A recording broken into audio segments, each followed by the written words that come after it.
लोकसभा में गृह मंत्री अमित शाह ने कहा, भ्रम फैलाकर अल्पसंख्यकों को डराया।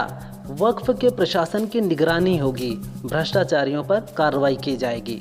वक्फ बिल धर्म में कोई दखल नहीं है, संपत्ति हड़पने वालों को वक्फ से बाहर करेंगे। सरकारी संपत्ति को यूपीए ने वक्फ बोर्ड को दे दिया। दिल्ली में रेलवे और तमिलनाडु में मंदिर की जमीन वक्फ बोर्ड को दी गई। लुटियंस दिल्ली के 123 संपत्ति वक्फ बोर्ड को दी। 2013 में रातों रात तुष्टीकरण के लिए संशोधन किया गया।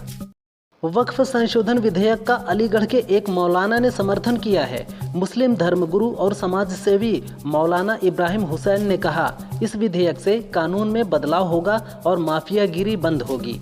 गरीब तबके के लोग हैं, उनको फायदा पहुंचेगा। विपक्ष के विरोध की वजह यह है कि उनके नीचे से जो माफिया हैं उनकी ज़मीन छीनेंगे। उन्हें अपनी ज़मीन हिलती हुई दिखाई दे रही है, इसलिए विरोध कर रहे हैं और वह भ्रम फैला रहे हैं।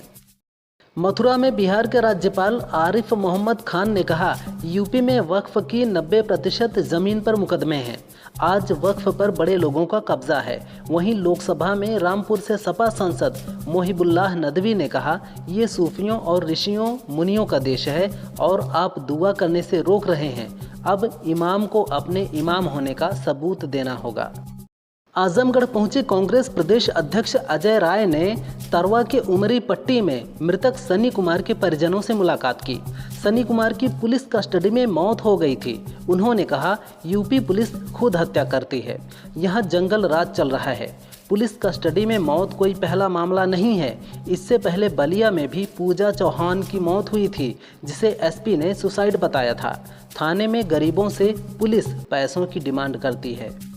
लोकसभा में वक्फ संशोधन विधेयक पर शिवसेना नेता अरविंद सावंत ने कहा, बीजेपी की वक्फ बिल लाने की मंशा ठीक नहीं है।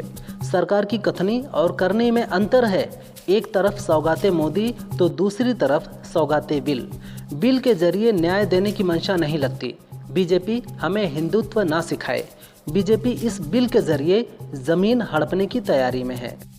भारतीय पसमानदा मुस्लिम महासभा के राष्ट्रीय अध्यक्ष मोहम्मद मकसूद अंसारी ने वक्फ संशोधन विधेयक पर कहा, इससे वक्फ संपत्तियों की पारदर्शिता और न्याय संगत प्रबंधन सुनिश्चित होगा। यह विधेयक वक्फ बोर्डों में सुधार लाने और भ्रष्टाचार पर लगाम लगाने में सहायक होगा, जिससे पसमानदा मुस्लिम समाज को भी उचित अधिकार मिल सकेगा। बड़े बड़े मुस्लिम नेता लोगों को गुमराह कर अपनी संपत्ति बचाने का प्रयास कर रहे हैं।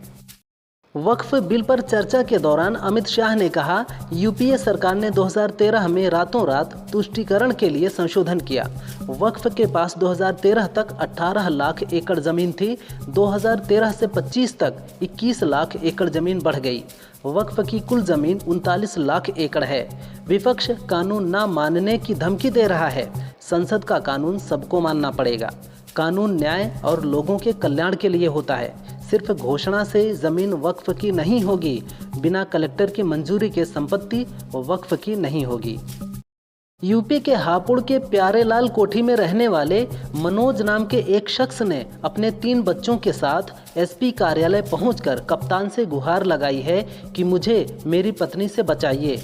मेरी पत्नी के अवैध संबंध हैं और वह भी मुझे मेरठ की मुस्कान की तरह मार सकती है। मुझे ड्रम में पैक होने का खतरा है।